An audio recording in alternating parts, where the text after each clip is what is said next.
சொர்க்கம் மதுவிலே. எல்லாரும் சரக்கு அடிக்கிறானுங்க, கை வேற நடுங்குது, எவனும் கிடைக்க மாட்டானே.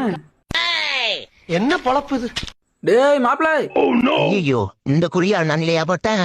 மாப்பிள எப்படி இருக்க? நல்லா இருக்க மாப்பிள. அப்போ ஒரு 500 ரூபா கொடு. மாப்பிள மாசம் கழிச்சு மாப்பிள, சுத்தமா கையில காசு இல்ல மாப்பிள. டேய் யாரா நீங்களா? மாசம் ஸ்டார்டிங்ல கேட்டா இன்னும் சம்பளம் போடலங்கிறீங்க, இதே மாசம் நடுவுல கேட்டா இஎம்ஐ கட்டணுங்கிறீங்க, இதே மாசம் எண்டுல கேட்டா மாப்பிள மாசம் கடைசி காசே இல்லங்கிறீங்க. இப்படி எல்லாம் இருந்தா நாங்க யார்கிட்ட தானே போய் கடன் கேக்குறது? மாப்பிள சத்தியமா என்கிட்ட காசு இல்லடா. நான் நம்ப மாட்டேன். இங்க ஓடி போனவன் பொண்டாட்டி மேல சத்தியம் பண்ணு. சத்தியமா இல்லடா. பேசாம நம்ம நாராயணத்தை கேட்டு பாரு. அட ஆமா இல்ல, அவனை எப்பறாம இருந்தேன். மாப்பிள அப்படியே எனக்கு 500 குழந்தைக்கு பேம்பஸ் வாங்க மாப்பிள.